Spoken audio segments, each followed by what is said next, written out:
გაქვთ? თუ გაქვთ ყველას? ვინმე ვისაც არ გაქვთ, ხელი რო აიწიოთ. არ არის პრობლემა. ოკეი. კაი, მაინც გავიაროთ, რომ თვითონ პირობაშიც რაღაც ესეთებია. ნახსენები რომ გამოგვადგება, მაგის კიდე ერთხელ გავლა. აი მე რამდენიმე გახსნი. ოკეი.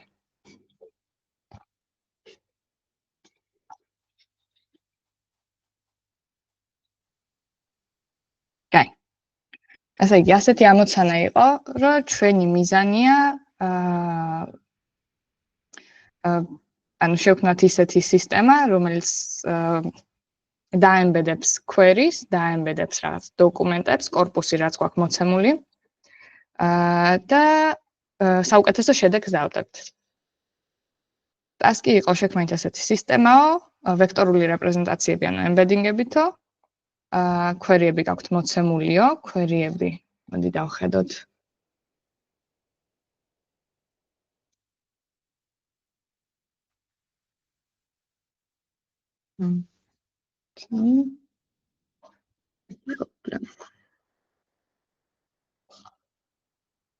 ой, ეს არა მაქვს რეკორდინგი არ მაქვს ჩართული, ხო? ჩავრთე მე. ой, ჩართულია. კაი. problem 6 უნდა მეწეროს აქ. აგერ. problem 6. კაი, ასეთი query-ები გვაქვს. მოცემულია ტორსები JSON-ად არის, JSON-L ფორმატშია. ხო, JSON-L ფორმატშია, ანუ line-ებად არის JSON-ი, გვაქვს keyword-ი query და გვაქვს ტექსტი. ამ query-ს ისევე როგორც matching text ID, ანუ რომელი კორპუსი შეესაბამება ამ query-ს, ან ეთანხმება, ან უარყოფს. და ესეთი საქმე ქონდა გასაკეთებელი ამ ID-ებს ვნახავთ კორპუსში. ერთოს კორპუსი. აქ არის ხსნება?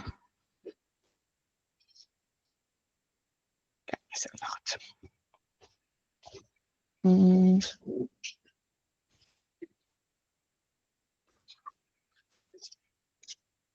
ამ ID-ებს ვნახავთ კორპუსში.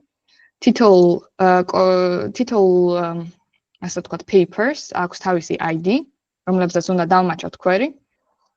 ასევე აქვს title, სათაური და არის ტექსტი. ტექსტი შედარებით უფრო დიდია, მაგრამ ძალიან დიდიც არ არის, აბსტრაქტებია მოცემული.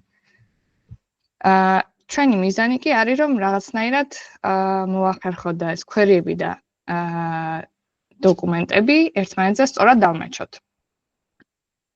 აქ მაგალითიც იყო მოცემული. კი ბატონო, ესე უფრო მარტივი იქნებოდა ჩვენება და ამავიწყდა. ევალუაციის კრიტერიუმი. ეს არის ერთ-ერთი მნიშვნელოვანი, რომ აკეთებენ cosine similarity-ს ვიყენებთო, ანუ ამას ვერ შეცვლიდით. და ქულა გეთვლება დაახლოებით ასეო. დაახლოებით რა?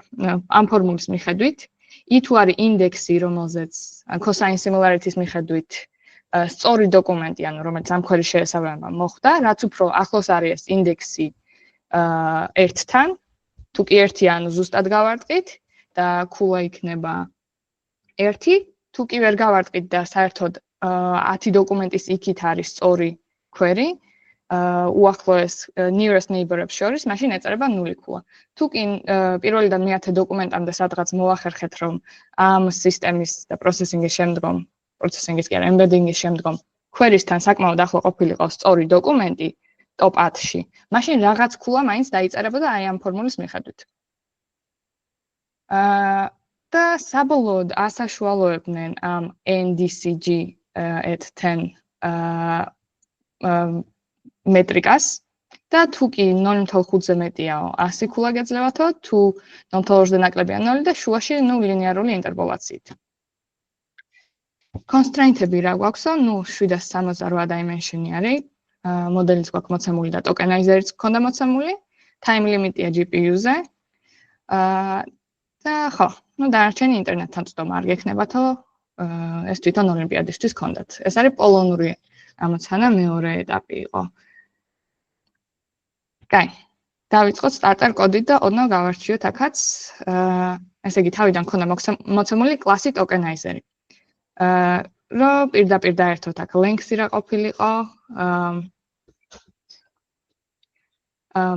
ამას მე მოუბრუნდები, მაგრამ საინტერესო ჩახლართულობა მოიფიქრეს აქ, რომ ოდნავ დაებნიეთ. ესე იგი, ტოკენაიზერი გვეძლევა, აუტოტოკენაიზერია models თუ მოგცემთო, მოკლედ იქიდან დავადეტექტებთო.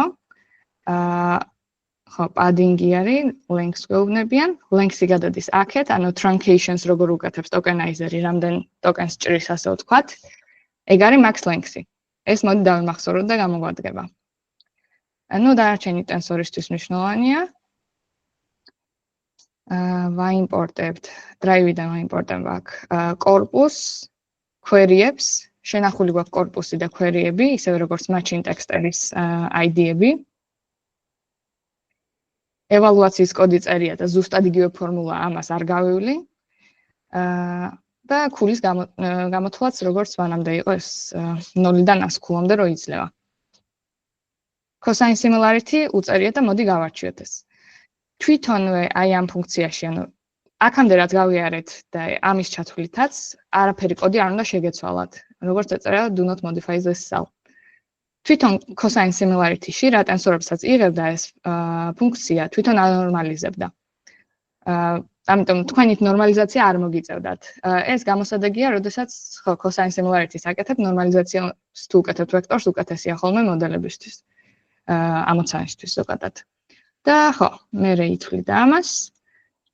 cosine similarity-დან მე პოულობდა top რამდენიმე ტექსტს, რომელიც ან რაღაც ჩვენს query-სთან ახლოს იყო. ჩვენ შემთხვევაში top k იყო 10, იმიტომ რომ თვითონ პირობაში გქონდა მოცემული. და მე ქულის გამოთვლა სად ეწერა? აქ ეწერა ქულის გამოთვლა. მოკლედ ეს ყველაფერი იყო მაგათი გაწერილი წინასწარ ამოცანის და თქვენ აქ არაფრის ცვლილება არ გჭირდებოდა და სწორი იყო. ახლა ჩვენ რისი გაკეთება შეგვიძლია და რას გთხოვენ? მოცემული ქონდა რაღაც embedder class-ი გამოიყენეთო. მოდი ჩამოვსკროლავ და ერთ-ერთ მაგალითს შეგახედებთ. ორიგინალური კოდი არ მაქვს, მგონი? არ მაქვს. საწყისი კოდი აქ არ მიწერია, მაგრამ მოკლედ რომ ვთქვათ, ეს არისო. ქონდა თავიდან init, აინიციალიზირებდნენ models და შემდეგ tokenizers. იღებდნენ იმ კლასს, რომელიც მანამდე შექმნეს, აძლევდნენ იგივე models, აქ, რომ story tokenizer ყოფილიყო. და აქ არაფერი არ იყო მითითებული. ეს იყო empty. ამას უკანა ჩავამატებ. ასევე ქონდა ფუნქცია encode queries და ნუ იდეაში ეს არის მთავარი ფუნქციები, რომელიც უნდა შეცვალოთ, encode queries და encode corpus. და მოსაფიქრებელი ქონდათ, როგორ დავაენკოდოთ. და ბოლოს evaluation ხდებოდა, ნუ თვითონ ვალიდაციის ამაზე აქ corpus-თან იყო. არა, queries validation JSON-ში ქონდა, რომ თითოეულ queries-ზე რომელი ID მიდის, მაგას თვითონვე აკეთებდნენ აქ. ამის შეცვლად თქვენ არ გიწევდათ. ანუ რეალურად მარტო ეს ორი ფუნქცია იყო, ჩათვალეთ თქვენთვის მოცემული და სხვა არაფერი. მოცემული და გასაკეთებელი. ეხლა მივბრუნდეთ რეალურად რისი გაკეთება შეგვეძლო. მოდი ამას არ შეგახედებთ თუ წაიკითხეთ უკვე. მაინტერესებს თქვენი აზრით, აქ რისი გაკეთება შეგვეძლო და თქვენ როგორ გააკეთეთ. ანუ რისი ცვლილება შეგეძლოთ, რისი გატესტვა შეგეძლოთ, რა იყო საინტერესო, რომ აღმოგეჩინათ რა მოგცემდათ უფრო მეტ ქულას. ისმენ ნიკოლას? ანუ solution-ზე თუ ვიძახით, ყველაზე კაი ვარიანტი ამ შემთხვევაში იყო წინადადებებიდან მთლიანი embedding-ის ამოღება, იმიტომ რომ ვეძებდით რეალურად სემანტიკურ კავშირს კვლევებსა და კითხვას შორის, კითხვას კი არა, დებულებას შორის. და დებულებასა და თვითონ კვლევას შორის რო იპოვო ყველაზე ახლო დოკუმენტები, საუკეთესო იქნება რომ მთლიანად შეადარო დოკუმენტი. და მაგიტო პირდაპირ სიტყვები გადავაქცია embedding-ებში ჯერ და მე გამოვიყენე impulling-ი, რომ ანუ მთლიანი სიტყვები გამესაშუალებინა წინადადებაზე და მიმეღო მთლიანი embedding-ი წინადადებისთვის. და corpus-ზე გავაკეთე ცოტა სხვანაირად. ტექსტი და თვითონ კვლევის ანუ title და ტექსტი ავჯამე და მათ შორის ჩავსვი n identi. რომ მიხვდეს მოდელი რომ დაყოფილი ერთი ნაწილია მეორე. და ანუ სემანტიკურობისთვის კაი იყო ეგ solution-იც. და ხო, query-იც ანალოგიურად და ხო, ეგრე კაი შედეგი მივიღე. კი, მშვენიერი. ხო, ნახე რომ ეს ამოცანა არ იყო ისეთი რთული გასაკეთებელი, პირდაპირ min pooling-ით მიდიოდა და მართალია ნიკოლს, კი ბატონო, embedding-ები გვაძლევს რომ იმის საშუალებას რომ სემანტიკური მნიშვნელობით ახლო მყოფი query და დოკუმენტი ასე ვთქვათ შეგვედარებინა, ერთ სივრცეში მივყავართ embedding-ები, ხომ არის ვექტორები რაღაც ერთ სივრცეში რომ სემანტიკურ მნიშვნელობას გვაძლევს. Cosine similarity-ით კი ვგებულობთ, ვთქვათ, ერთ წიან დადებას თუ კი აქვს რაღაც ვექტორი A და მეორე წიან დადებას აქვს ვექტორი B, ეს ორი ვექტორი თუ კი ერთმანეთთან ახლოს არის ამ embedding space-ში. შესაბამისად, დიდი მსგავსებაა ამ ორ წიან დადებას შორის, ან ტექსტ შორის. კი ბატონო, მოდი გავარჩიოთ ეგ ვარიანტი და კიდე გეტყვით, რისი გატესტვა შეიძლებოდა.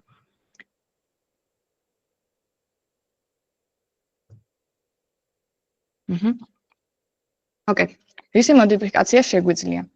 ერთი იყო ნიკოლოზმა როგორც ახსენა, როგორ შეაერთა კორპუსის სათაური და ტექსტი, ანუ იქ ორი ნაწილი გქონდა, ხომ? და უნდა გავიგოთ, შეგვიძლია უბრალოდ გადავაბათ რაღაც შუაში space-ი გქონდეს, შეგვიძლია რომ new line-ი დავუმატოთ, აი იდენტაცია და new line-ი.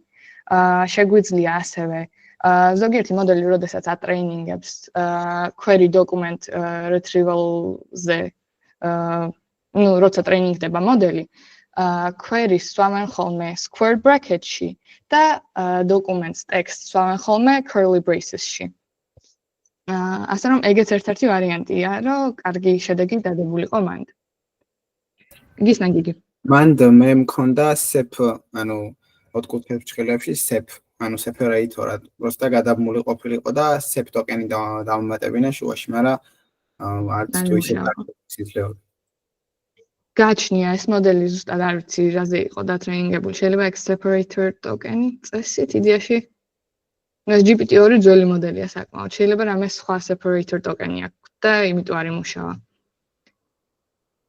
მაგრამ ხო, ეს new line-ი პირდაპირ ტექსტში ჯდებოდა, ანუ როგორც tokens ისეც არ აღიქვავდა. თან თქვენ ტექსტში სვავდით და შეიძლება separator tokens ხელით რომ წერ, მერე როცა tokenizer-ში შედის, შეიძლება მაგაზე არ ყოფილა, vocabulary-ში შეიძლება არ არის ბმა ან რამე ეგეთი. შესაძლოა მაგიტომ არ იმუშავა. ეგ საინტერესო შესამოწმებელია. მოგწერთ მე მაგაზე Discord-ში. ოკეი. მეორე რისი მოდიფიკაციაც შეგვეძლო არის რა ტიპის pooling-ი გავაკეთოთ. ნიკოლოზმა როგორც ახსენა, მან გააკეთა საშუალო pooling-ი, average mean pooling-ი. ასევე გაგვაჩნია სხვა option-ები, არის max pooling-ი არსებობს, ასევე weighted mean average pooling-ი, weighted mean pooling-ი უბრალოდ. მოდი ეს საიდან შეიძლება რომ გეფიქრეთ, მაგას გაჩვენებთ. დიახ, ხაც უნდა იყოს. კაი, აქ მოდელი რომ შემოგვდიოდა და ეს წინასწარ ქონდა მოცემული და გვითხრეს რომ ეს გამოიყენეთო, ჩვენ გვიწერია რომ იყენებენ sentence GPT models, weighted mean-ზე დატრეინინგებულს. ანუ ეს არის რაღაც სპეციფიკური pooling მეთოდი, რომელიც გამოიყენებს თვითონ ტრეინინგისას. აუცილებელი არ არის რომ თქვენს იგივე pooling-ი გამოიყენოთ, მაგრამ ეგ იმას ნიშნავს, რომ ამაზე კარგად მუშაობს, ასე ვთქვათ, ამაზე იყო დატრეინინგებული, ამით დაოპტიმიზირებული. MS Marco vocabulary არ ქვია ამას და ამ მონაცემებზე იყო ასე ვთქვათ დატრეინინგებული. აი ეს არის საინტერესო, რამაც მიმახვედრა, რომ ბრეკეტებმა შეიძლება კარგად იმუშაოს. Specific bracing ასე იშლება თუ არ ვცდები ეს სიტყვა არის რომ იყენებენ ანუ ესე titles წერენ ხოლმე, titles არ და queries უბრალოდ. ახლა titles იდეაში და ესე წერენ ხოლმე texts. რომ models მიახვედრონ რომ ეს არის თავარი სათაურიო და ეს არისო ტექსტიო. ეგეს ბევრს არაფერს არ ცვლის, როგორც ნახეთ, იქ new line-მაც იმუშავა, მაგრამ ამან მიმახვედრა რომ შეგვიძლია ასევე გავტესტოთ, იქნებ brace-ებმა იმუშაოს კარგად, curly brace-ებმა ან square bracket-ებმა. მაშინ, როდესაც ვაერთებთ titles და texts. ხო და თავიდანვე ამაზე რომ დაფიქრებულიყავით, ანუ იფიქრებდით, რომ შეიძლება ეს გავტესტო, შემიძლია ამითაც გავტესტო. პირდაპირ, როდესაც მოდელშივე წერია, ანუ რას იყენებდნენ და რაზე არის კარგად დაოპტიმიზირებული. ესე იგი, pooling-ზე ვისაუბრეთ, რომ გვაქვს სხვადასხვა სახის pooling-ები. ხო, ასევე იყო ერთი უნამუსოდ დამალული შესაძლებლობა, რამაც ბევრი რამ განსაზღვრა. ეს იყო ტოკენაიზერი რამდენ ტოკენზე ჭრის. ხო და default-ად, მოდი ავსკროლოთ და გაჩვენებთ.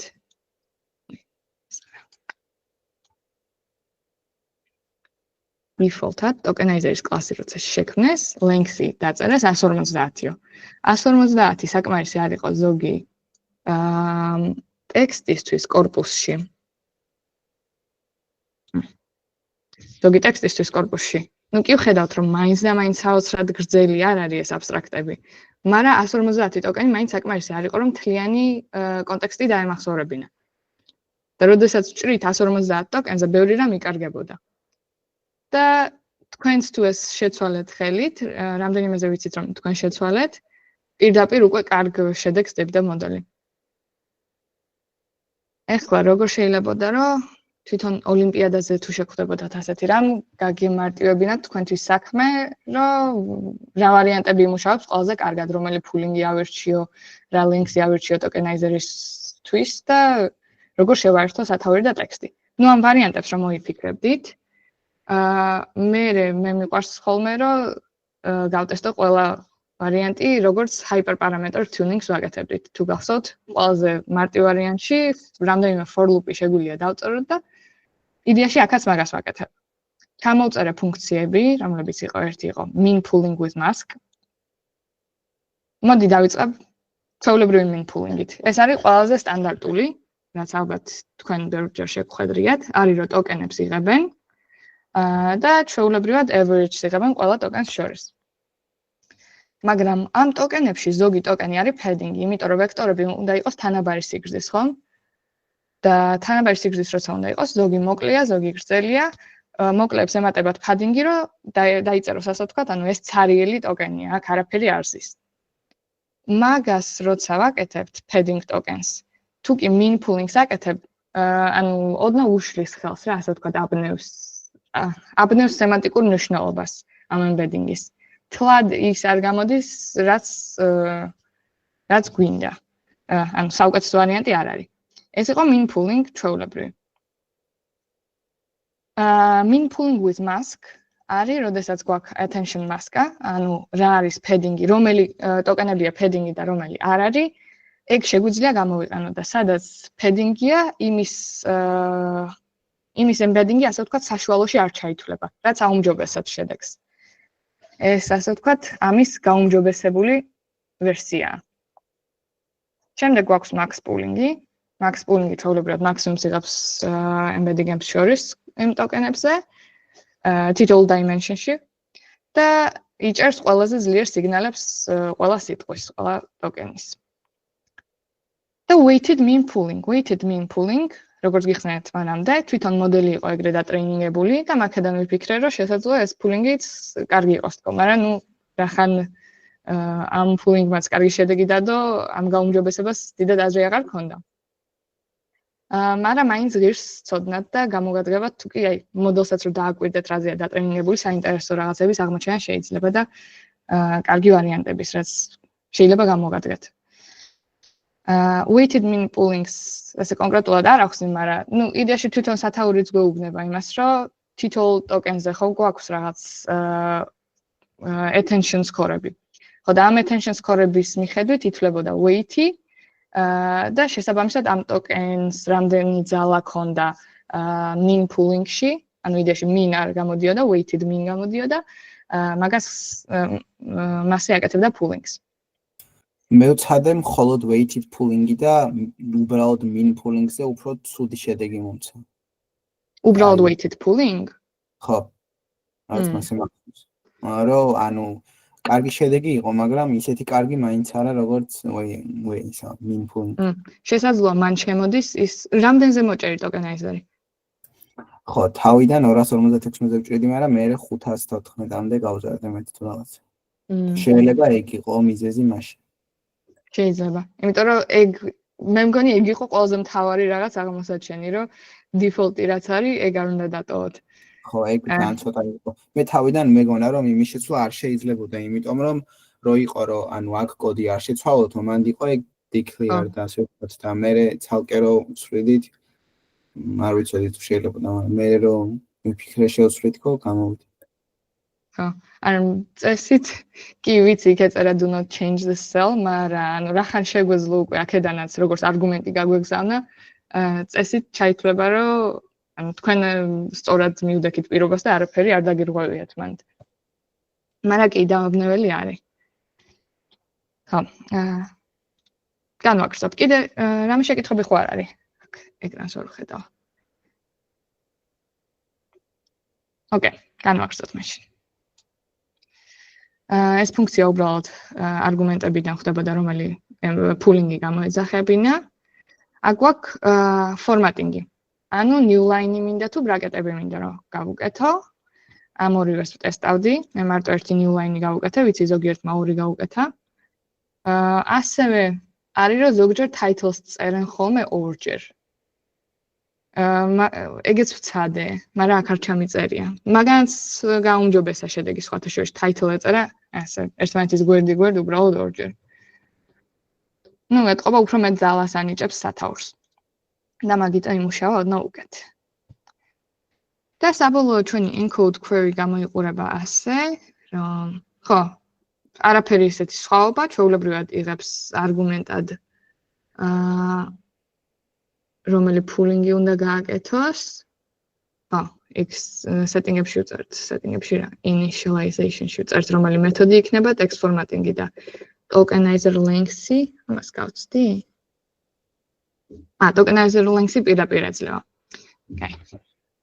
ხო, მოკლედ ექსპერიმენტებში ვინახავდი NDCG-ს რას გვაძლევს, point-ებს რას გვაძლევს, query-ებს და text-ს და სად მიწერია ახლა რომ ყველა გატესტოს. აგერ. ხო. ეს ვარიანტები გავატესტინე, ესე იგი. Mean with mask, mean simple, max pooling-ი, weighted mean pooling-ი, new line-ი ბრაკეტი და 150 და 512-ზე. მოვაჭრევინა tokenizer-ი. ეს ორი ვარიანტი აქვს. ახლა შედეგაბა უნდა მივიდე. და დავხედოთ ბოლოს მე მგონი ლამაზად პრინტავდი. თუ არა. კი ბატონო. ესე იგი top 5 best performing კონფიგურაცია რაც ქონდა NDCG-ის მიხედვით, ანუ პოინტების მიხედვით უბრალოდ არა. ეს იყო ჩვეულებრივი mean pooling-ი, new line-ით და 512 ტოკენით. მოდი ჩავთვალიეროთ სადმე თუ არის რომ 512 ტოკენი არ დასჭიროებოდა. კაი, ყველა მოკლედ ტოკენები ყველაზე მეტად განსაზღვრავდა tokenizer-ს რამდენზე მოჭრიდით, ეგ ყველაზე მეტად განსაზღვრავდა კარგ შედეგს. New line-იც მუშაობდა, ბრაკეტიც მუშაობდა, brace-ები. სამი ვარიანტი მქონდა მანამდე გაწერილი, როცა გავუშვი ეს კოდი. Mean simple, mean with mask. ეს არ მახსოვდა. ესე იგი, როგორც ჩანს, ჩვეულებრივი mean pooling-ი იყო რომ კარგად იმუშავა და mask-ით, ანუ padding-ებს რა ითვალისწინებდა, max pooling-მაც კარგად იმუშავა. Weighted mean pooling top 5-ში არ არის. მაგრამ ნუ იდეაში ეს ყველა საკმაოდ ახლოა ერთმანეთთან. და 100 ქულა მოგვცა სათითაოდ ყველა. ამა 98 მოგვცა.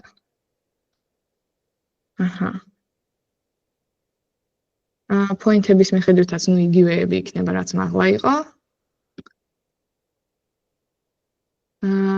პარამეტრების ანალიზი რო გავაკეთოთ. Mean with masks საშუალოდ ჰქონდა ამდენი, simples და max poolings. მე მგონი მე weighted mean არ ჩამიწერია, როდესაც დავრანე ეს კოდი და ბოლოს ჩავამატე. ხო, თორე აქ დაიწერებოდა. კარგით, ეგ გამორჩა. Weighted mean ბოლოს ჩავამატე, იმიტომ რომ ეს მოდელს დავაკვირდი. და ეგ აქ არ წერია ანალიზში. ამ notebooks დაგიშიარებ და თქვენს დარანეთ მერე. ხოდიში. თქვენს დარანეს მერე და ნახეთ როგორ იმუშავებს. Weighted mean მგონია რომ წესით ყველაზე კარგად უნდა იმუშაოს. მაგრამ შეიძლება overcomplication იყოს, მაგრამ თვითონ მოდელი ამით თუ იყო დაოპტიმიზირებული, წესით არა. ხო, tokenizer length-მა დიდწილად განაპირობა, რომ საშუალოდ 512 ტოკენზე ბევრად უკეთ მუშაობდა და რეკომენდირებული კონფიგურაციები.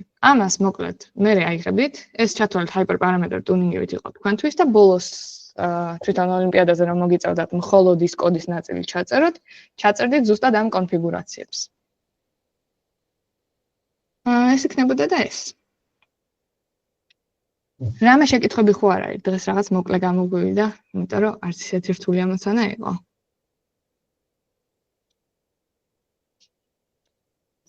ეზეც საკე dev notebook-ისავით რო ქონდეს და მე პირდაპირ გავუშვათ უბრალოდ ჩვენი პარამეტრები, არ არის ხო პრობლემა ოლიმპიადაზე.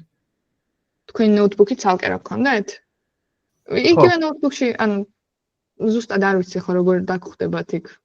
წესით როგორც ოლიმპიადა წერეთ, იგივე ვარიანტი იქნება ხო ნაკრების შესარჩევი. როგორც წერთ, იგივე პლატფორმა იქნება, ასე რომ მანდ როგორც მოგიწიათ, იგივენაირად მოგიწევთ იქაც. ასე რომ ჩვეულებრივად notebook-ის გამოყენება შეგიძლიათ რომ გატესტოთ რამდენიც გინდათ, დაამატოთ რამდენი კოდიც გინდათ, last token pooling-იც შეგვეძლო. კი. კი ბატონო, მაგის გატესტოთ შეიძლებოდა. მეკო GitHub-ს და Stacks მაგიტო ანუ Stack Overflow-ს მაგიტო ბლოკავენ რომ რაღაცა შენთვის შენახული და უკვე კაი კოდი არ ქონდეს რა. იმიტომ რომ ანუ at home და on site task-ები თითქმის ერთნაირია და მზად რო ქონდეს უკვე კაი კოდი, რავ.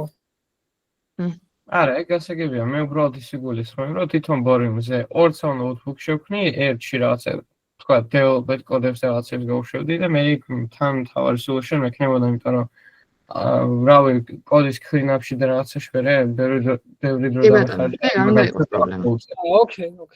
ეგ ხომ არა, ანუ წესით ბორიმით იმდენად ცუდი ის არის, ეხა მან დრო გქონდა ძალიან დიდი ეკრანი და გემოზე რო ხსნიდი, წესით რავი, ჩემი აზრით გავწვალდები და მაგას დროს პირდაპირ დააკომენტო ყველაფერი თუ წაშლა არ გინდა და მოჭ. იმედია გამოასწორებენ ოლიმპიადამდე. არა მგონია. Title კომენტებში chat-ში წერია რატო გვაძლევდა title text-ზე უფრო ცუდ შედეგს? შეიძლება კარგად ვერასხავთ. რასთან შედარებით? აი მე მგონი Excel-ში შენთან შედარებით გულისხმობს. არ ვიცი. არ ვიცი ესე. Black box-ი იდეაში რატო ხდება ესე. შეიძლება რამე სხვა დატასებზე უკეთესად ემუშავა. ან შესაძლოა მასე არ იყო დატრეინინგებული SGPT? ხო. მაგიტოა კარგი რომ ანუ ერთ რამეს არ მიადგეთ და რამეზე დარწმუნებული არ იყოთ რომ უი, მე მგონი ეს ასე იყო დატრეინინგებული რა. მაინც ღირს რომ აი loop-ში ცადოთ ბევრი სხვადასხვა ექსპერიმენტი და იმან დაგიბრუნოთ საუკეთესო ვარიანტი რა არის. დროს დაზოგავთ ბევრად. ვიდრე რომ კაი მოდი ეს ცადო, მე ის ცადო და ხელით ცვალოთ.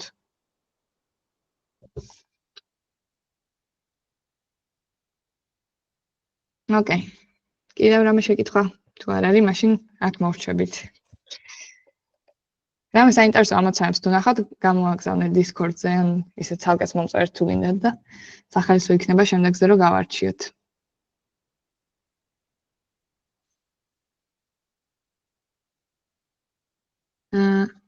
Weighted pooling-ისთვის რომელი attention-ის წონებს ვითვალისწინებთ? დავხედავ.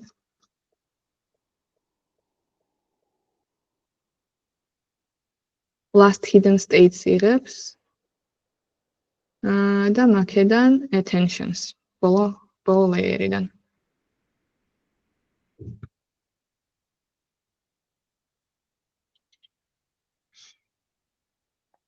ოკეი, ამ კოდს გაგიზიარებთ დღესვე და შეგიძლიათ ნახოთ და გატესტოთ. აბა კარგად, კარგ საღამოს გისურვებთ. ნახვამდის. ნახვამდის. ნახვამდის.